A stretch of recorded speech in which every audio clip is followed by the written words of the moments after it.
Nō mai, haere mai, welcome. I'm Bruce Munro, and with me is International Relations Specialist, Professor Robert Patman, and this is Global Insight. Canada has elected a new Prime Minister. Does the election of Mark Carney signal the beginning of a global leadership fight back against United States President Donald Trump's war on the international rules-based order? Welcome, Robert. Morning, Bruce. Firstly, Mark Carney seems to have come out of nowhere.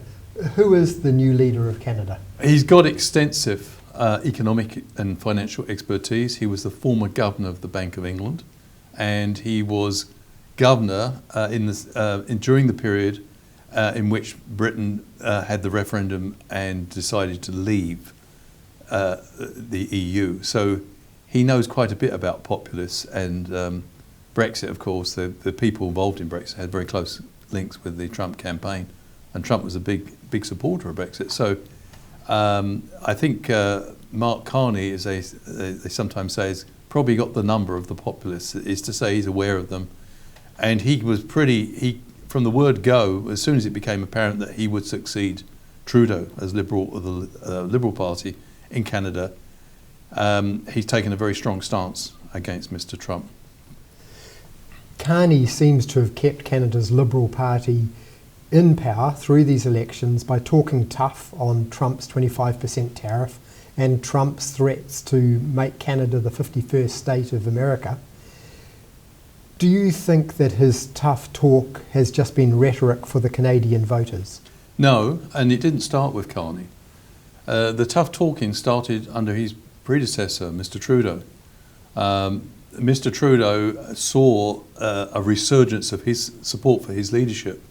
We shouldn't forget that before the Liberals were behind the Conservatives by about 20% in the polls in the sort of latter phases of Trudeau's leadership, and that was why he resigned. He decided to resign. But before he did formally resign, it became apparent that Trump was coming in the White House and putting 25% tariffs in. So Trudeau used the remaining weeks he had in office to take a really strong start. So in a sense, Carney has inherited a very firm position. And I was in Canada between the 3rd and 10th of January, and the feeling right across the political divide in Canada was one of betrayal and anger towards Mr. Trump. Even conservative-leaning voters were just appalled that the President had disrespected Canada by calling their elected Prime Minister Governor Trudeau. So that was the context. And I think Carney, I think many Canadians believe that Carney is not only has shown he was a resilient player as Governor of Bank of England, and a successful one, by the way, but also he won't just talk tough, he's got economic expertise. He actually knows all the ins and outs about tariffs, and he won't be pulling any punches on that front. So if Canada's going to take a tough stance on Trump, around the world, do you see any signs that other leaders of liberal democracies are willing to stand up to Trump? I think we've got another election coming up in Australia, and it'll be very interesting, Bruce, to see how that pans out. If Mr. Albanese gets re-elected, and Peter Dutton, who resembled Pierre Poilievre, the leader of the Conservatives in Canada, they both were very sympathetic to Trump. We know what's happened to Poilievre. He actually lost his seat. And although Carney the Liberals had a strong performance in Canada, but they still will be forming a minority government. But you can still say that's a credible performance given they were 20 points behind not so long ago in the polls. So it was a tremendous comeback.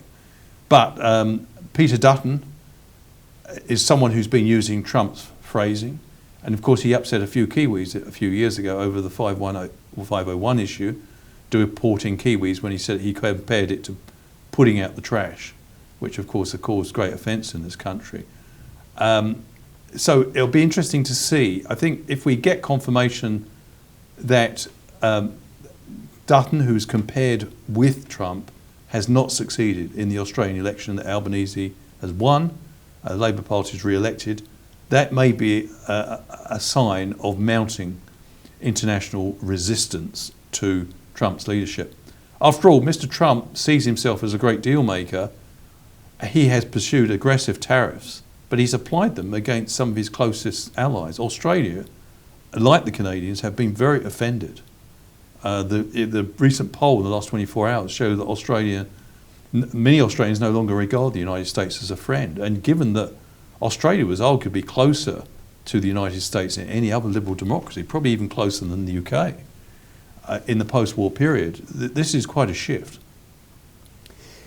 And where in all of this does China sit? What role will it play? China is encouraging international resistance to the bully, as China calls Mr. Trump, and says it will fight him, in the leadership's words, to the death. There will be no backtracking by the Chinese. The Chinese are pretty confident. Why? They're responsible for 31% of manufacturing capability on the planet. And secondly, they're going to have some short-term pain. There's no doubt about it. Their biggest market was the US. But they seem to be very assertively looking to reach out to the Trans-Pacific Partnership countries. They're looking to form, and it won't be China necessarily in the lead, but they'll certainly be supporting a broad sweep of countries which are committed to free trade, of which I think New Zealand is one. And I think the next month or so could test the unity of the coalition government in this country, because it seems to be a difference of emphasis seems to be opening up, despite Mr. Luxon's claim that there's no distance between himself and Mr. Peters, the Foreign Minister. It was very interesting to see that when Mr. Luxon went to London to speak to Keir Starmer recently, the British Prime Minister, and they discussed free trade and what can be done to support it, Mr. Peters reacted quite angrily by saying that he thought any talk of a trade war was premature, and he preferred a cautious approach to the Trump administration. The response from many people across the political spectrum is that it's not in the country's interest to wait and see. It's quite clear the direction that America's travelling under Mr. Trump, and is quite clear by his hostility to many liberal democracies, as well as his approach to tariffs, that he is basically protectionist. And that doesn't sit comfortably with us. We trade with more than 100 countries around the world, and so we, like the Japanese, the Canadians, and many other liberal democracies, have done very well out of free trade, as has China, the country you mentioned. So I think there will be a convergence of interest between China and many liberal democracies on this free trade issue. And China's certainly, one of the ironies about this situation is that Mr. Trump's use of protectionism has given the Chinese quite a propaganda windfall, which they're deftly exploiting, presenting themselves as the champion of the rules-based order. I wouldn't quite go that far myself, because in the last week they've illegally occupied an uninhabited island in the South China Sea, which was formerly claimed by Vietnam. So we shouldn't get carried away by that rhetoric. But what does this mean? It could mean that Mr. Trump's protectionism and his policies to other liberal democracies, which are hostile, could actually lead to a post-American era where other countries say to America effectively, okay, you've got a sovereign right to pursue protectionism, but we've got a sovereign right to safeguard free trade, and we'll be doing our own thing and make an alternative arrangements. So yeah, the Americans have paralysed the WTO, and it wasn't just Trump, it was also Mr. Biden, which was which was undermining our national interest as a country, because like many countries, we depend on the WTO, particularly when it comes to trade disputes. But as I say, I think there's so many countries that have a huge stake in free trade, because Mr. Trump seems to see trade as a win-lose situation, whereas I think many countries see it as a win-win situation. And I don't think those countries are going to roll over.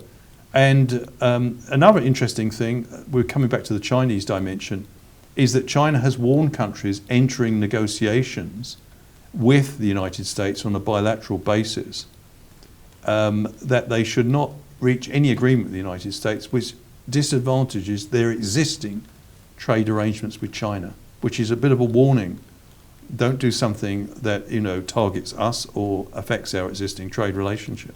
So it's going to be interesting to see how it pans out. Some people are talking about a post-American era. Thank you, Robert.